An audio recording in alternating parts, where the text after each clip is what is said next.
Welcome to Mind Beat channel. அனைவருக்கும் விஜயலட்சுமியின் அன்பான வணக்கம். அனைவரையும் மைண்ட் பீட் சேனலுக்கு வரவேற்கிறேன். விக்ரமாதித்தன் கதைகள் தொடர்ந்து கேட்கலாம் நண்பர். மைண்ட் பீட் சேனலை சப்ஸ்கிரைப் செய்த அனைத்து அன்பான உள்ளங்களுக்கும் மனமார்ந்த நன்றி. இந்த கதையை ஆரம்பத்திலிருந்து கடைசி வரைக்கும் ஸ்கிப் பண்ணாமல் கேளுங்க ஃப்ரெண்ட்ஸ். வினோத ரஞ்சித பதுமை சொன்ன கதையை கேட்கலாங்களா? நந்தியாபுரத்தில் ஒரு பிராமண இளைஞன் இருந்தாருங்க. அவருக்கு நிறைய கலைகள் தெரியும். ஆனாலும் இன்னும் பல வித்தைகளை கற்றுக்கணும்னு ஆசை. அதுக்கான குருவை தேடி போயிட்டுருக்கார். ஒரு நாள் காட்டு வழியாக நடந்து போயிட்டுருக்கும்போது ரொம்பவும் சோர்ந்து போய் அரச மரத்துக்கு கீழே போய் படுக்கிறாரு. அந்த மரத்தில் தவம் செஞ்சுட்டு இருந்த ஒரு பிரம்ம ராட்சசன் கீழே இறங்கி வர்றாரு. நல்லா தூங்கிட்டு இருந்த சந்திரவர்ணனை எழுப்பி, யார் பண்ணி இங்கே வந்து தூங்கிட்டு இருக்க அப்படின்னு கேட்குறாரு.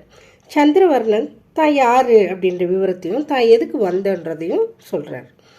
சரி, நான் கற்று வச்சிருக்கிற வித்தைங்களை நான் உனக்கு கற்றுக் கொடுக்குறேன், ஆனால் அதுக்கு சில கட்டுப்பாடு இருக்குது, அதன்படி நீ நடந்துக்குவியா அப்படின்னு நீங்கள் எப்படி சொல்கிறீங்களோ அப்படியே நடந்துக்கிறேன். எனக்கு பல வித்தைங்களை கற்றுக் கொடுக்கணும் அப்படின்னு சொல்லிட்டு பிரம்ம ராட்சசரை வணங்குறாரு சந்திரவர்ணன். சந்திரவர்ணா, இன்னையிலேருந்து சாப்பிடாம தூங்காமல் இந்த மரத்துக்கிழியே நீ இருக்கணும். நான் கற்றுக்கிட்ட வித்தைங்களை ஒரு அரசு இலையில் எழுதி ஒவ்வொரு நாளும் மரத்துலேருந்து கீழே போடுவேன்.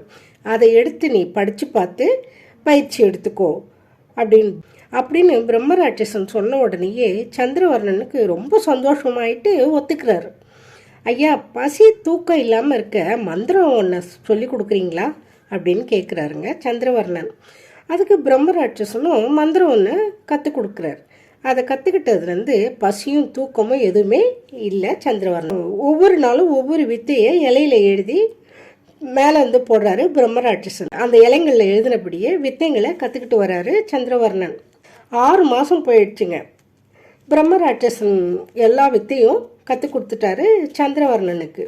பிரம்மராட்சசன் தான் செஞ்ச தவத்தால் வானுலகம் போகும்போது சந்திரவர்ணனை வாழ்த்திட்டு போகிறாருங்க.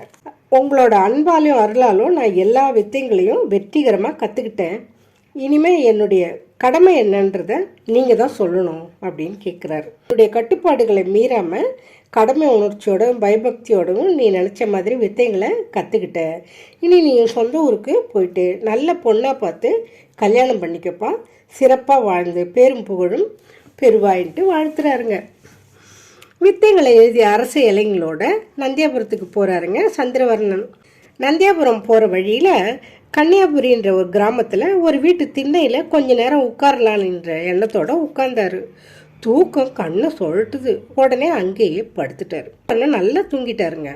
வீட்டுக்கு சொந்தக்காரியான தாசி அலங்காரவல்லி கோயிலுக்கு போயிட்டு திரும்பி வரும்போது திண்ணையில் யாரோ ஒரு ஆண் படுத்திருக்கிறத பார்க்குறா. திண்ணையில் யார் படுத்திருக்கிறதுன்னு ரொம்ப சத்தமாக கேட்குறாங்க. சந்திரவர்ணன் கிட்டேருந்து பதிலே 6 மாதமாக சாப்பாடும் தூக்கமும் இல்லாதனால மயக்கத்தில் இருந்தான் சந்திரவர்ணன். அலங்காரவல்லி உடனே சந்திரவர்ணனை கிட்டக்க போயிட்டு எழுப்புறாங்க. எந்த ஆசையும் இல்லாத பார்த்த உடனே பயந்துட்டு சந்திரவர்ணனுக்கு மூச்சு இருக்குதான்னு தொட்டு பார்க்குறாங்க. மூச்சு இருக்குது, மயக்கத்தில் தான் இருக்கிறாங்கன்ற தெரிஞ்சுட்டு உடனே ஒரு மருத்துவரை கூப்பிடுறதுக்காக ஓடுறாங்க. மருத்துவர் வந்து சந்திரவர்ணனை பார்க்குறாரு. ஐயா, இவர் பழச்சுக்குவாரா அப்படின்னு கேட்குறா அலங்காரவல்லி. ரொம்ப நாளாக தூக்கமும் சாப்பாடும் இல்லாதனால மயங்கி இருக்கிறாருமா. பச்சரிசியில் சாதம் வச்சு அதில் நெய் கலந்து உடம்பு பூரா பூசிட்டு வரணும் அவர் எந்திரிக்கிற வரைக்கும். ஏன்னா அவர் சாப்பிடாமையும் தூங்காமையும் இருந்தனால இதுதான் சரியாக வரும் அப்படின்னு சொல்லிட்டு கொஞ்சம் மருந்துகளையும் கொடுத்துட்டு வேலை வேலைக்கு மருந்து கொடுக்கணும், இல்லைன்னா பழைக்கிறது கஷ்டம் அப்படின்னு சொல்லிட்டு மருந்துகளை எடுத்து கொடுக்குறாரு. சந்திரவர்ணன் கிட்ட இருந்து வேளா வேலைக்கு மருந்துங்களை கொடுத்து தேவையான உதவிகளையும் செய்கிறாங்க. கொஞ்சம் கொஞ்சமாக சந்திரவர்ணனுடைய உடல் நலம் தேருதுங்க. கொஞ்சம் கொஞ்சமாக சந்திரவர்ணன் தேறிட்டு வர்றாருங்க. 7 நாள் போச்சு. 8வது நாள் ஃபுல்லாக அவர் சுயநினைக்கு வந்துடுறாரு. சந்திரவர்ணன் சரியானதை பார்த்த உடனேயே ரொம்ப சந்தோஷமாகறாங்க அலங்காரவல்லி. உடனே சந்திரவர்ணன் தான் கொண்டு வந்த அந்த அரச இலைங்களையும் எடுத்துக்கிட்டு அலங்காரவல்லி வீட்டிலேருந்து புறப்படுறாங்க. அலங்காரவல்லி சந்திரவர்ணன் போகிறத தடுக்கிறாங்க. நீங்கள் மயக்கமாக கிடந்தீங்க, உங்களுக்கு நான் ராத்திரி பகல்னு பார்க்காம மருந்து கொடுத்து வேலை வேலைக்கு சாப்பாடும் கொடுத்து பணிவிட பண்ணியிருக்கேன். என்கிட்ட சொல்லாமல் கொள்ளாமல் போகிறீங்களே, நியாயமா அப்படின்னு கேட்குறான். சொல்லி கொண்டு போகலன்றதுக்காக என்னை தடுக்கிறது மட்டும் எந்த விதத்தில் நியாயம் அப்படின்னு கேட்குறாரு சந்திரவர்ணன். நான் மனசில் இருக்கிறத மறைக்காமல் சொல்கிறேங்க. உங்களை பக்கத்தில் இருந்து பார்த்துக்கிட்டதுனால உள்நோக்கமும் இருக்குங்க. உங்களை கல்யாணம் பண்ணிக்கணும்னு நான் ஆசைப்படுறேன் அப்படின்னு சொல்லிட்டு என்னோட ஆசையை நீங்கள் நிறைவேற்றி வைக்கணும் அப்படின்றதான் என்னோட வேண்டுகோள் அப்படின்னு கெஞ்சுறாங்க அலங்காரவல்லி. உன்னை கல்யாணம் பண்ணிக்கிறதுலாம் சாத்தியம் கிடையாது, நியாயத்துக்கு எதிரான செயல் அது, உன்னோட விருப்பத்தை என்னால் நிறைவேற்ற முடியாது அப்படின்னு சொல்கிறாருங்க சந்திரவர்ணன். உங்களுக்கு இதுதான் நீங்கள் கடைசியாக சொல்கிறதான்னு கேட்குறா அலங்காரவல்லி. அது கடைசியாக சொல்கிறது மட்டும் இல்லை, உறுதியான முடிவும் இதுதான். என் உயிரை காப்பாற்றணுன்றதுக்காக என்னுடைய நன்றியை தெரிவிச்சுக்கிறேன். உயிர் உள்ள வரைக்கும் நான் மறக்க மாட்டேன். என்னை கல்யாணம் பண்ணிக்கலனா நான் உங்கள் மேலே கேஸ் போடுவேன் அப்படின்னு சொல்கிறாங்க அலங்காரவல்லி. இந்த கேஸை யாரும் விசாரித்து உன் பக்கம் நியாயம் இருக்கிறதா சொல்ல மாட்டாங்க அப்படின்றாருங்க சந்திரவர்ணன். இந்த நாட்டு அரசர்கிட்ட போய் சொல்கிறேன், அவர் சரியான நீதி வழங்குவாருன்னு சொல்லிட்டு அரசர் சுத்தவர்மன் கிட்ட போய் நடந்ததை சொல்கிறாங்க. சுத்தவர்மன் அரசகுருவை கூப்பிட்டு அலங்காரவல்லியினுடைய கம்ப்ளைண்ட்டை பற்றி சொல்கிறாருங்க. அரசகுரு கொஞ்ச நேரம் யோசித்தார். சந்திரவர்ணன் பிராமண ஜாதியில் இருக்கிறதுனால வேறு ஜாதி பொண்ணை கல்யாணம் பண்ணணும்னா 4 வேறு வேறு ஜாதியில் பிறந்த பெண்களை ஒரே நேரத்தில் கல்யாணம் பண்ணணுங்க. அப்படி இல்லைன்னா ஒரே பெண்ணை கல்யாணம் பண்ணணும்னு நினச்சா பிராமண பெண்ணை தான் கல்யாணம் பண்ணணும் அப்படின்னு அரசகுரு ஆலோசனை சொல்கிறாருங்க. அரசகுரு சொன்னதை எப்படி சரி பண்ணுறதுன்னு யோசனை பண்ணுறாருங்க அரசன். அரசகுரு கிட்ட மன்னன் சொல்கிறாரு, 4 பேரை கல்யாணம் பண்ணி வைக்கணும்னு சொல்கிறீங்க, அதனால் உங்கள் மகளையும் என்னோட மகளையும் கல்யாணம் பண்ணி வச்சிடலாம். சரி, 2 பேரும் மட்டும்தானே ஆச்சு. அரண்மனையினுடைய அலுவலர் இருக்கார் இல்லையா, அவரோட பொண்ணையும் அலங்காரவல்லியையும் கல்யாணம் பண்ணி வைக்கிறது தான் நல்லதுன்ட்டு நான் நினைக்கிறேன். நீங்கள் என்ன நினைக்கிறீங்கன்னு கேட்குறாரு. நீங்கள் சொல்கிறது சரிதான் மன்னான்னு சொல்கிறாரு. அரண்மனை அலுவலரை கூப்பிட்டு அலங்காரவல்லியினுடைய சம்மதத்தையும் கேட்டு தெரிஞ்சுக்கலான்னு சொல்கிறாருங்க குரு. அரண்மனை அலுவலரை காவலர்கள் போய் கூப்பிட்டு வராங்க. நடந்த விஷயத்த விரிவாக சொல்கிறாருங்க. அவரும் தன்னோட பொண்ணை சந்திரவர்ணனுக்கு கல்யாணம் பண்ணி வைக்கிறதா சம்மதிக்கிறாரு. அலங்காரவல்லி வேறு வழியில் இல்லையா, அதனால் சம்மதிக்கிறான். முகூர்த்த நாள் குறித்து எல்லாரும் சேர்ந்து சொந்தக்காரங்களுக்கெல்லாம் சொல்லி அனுப்பி சீரும் சிறப்புமாக கல்யாணம் நடந்துருச்சுங்க. சந்திரவர்ணன் நான் ஒரே டைமில் 4 பொண்ணுங்க கழுத்தில் தாலி கட்டிட்டாருங்க. 4 மனைவிகளாக ஆயிடுச்சு. அது எப்படிங்க ஒரே நேரத்தில் 4 பொண்ணை கல்யாணம் பண்ண முடியும்னு கேட்குறீங்களா? இது அரசர் வாழ்ந்த காலங்க, அதனால் அது எப்போவுமே அந்த மாதிரியெல்லாம் நடக்கும். இது கற்பனை கதைகள்ங்க. 4 மனைவிகளையும் சேர்த்து தன்னோட நாட்டுக்கு கூட்டிகிட்டு போகிறாரு. இந்த கல்யாணங்கள் மூலமாக தான் கதையினுடைய நாயகன் விக்ரமாதித்தன் உதயமாகிறான். சந்திரவர்ணனோட 4 மனைவியுமே கர்ப்பமாகறாங்க. ஒவ்வொருத்தருக்குமே ஒவ்வொரு ஆண் குழந்தை பிறக்குதுங்க. சந்திரவர்ணனோட முதல் மனைவி அரசகுருவினுடைய மகள் கல்யாணி குழந்தைக்கு வல்லவ ரிஷின்னு பேர் வைக்கிறாங்க. அரசகுமாரி சித்திரரேகையினுடைய பிள்ளைக்கு விக்ரமாதித்தன் பேர் வைக்கிறாங்க.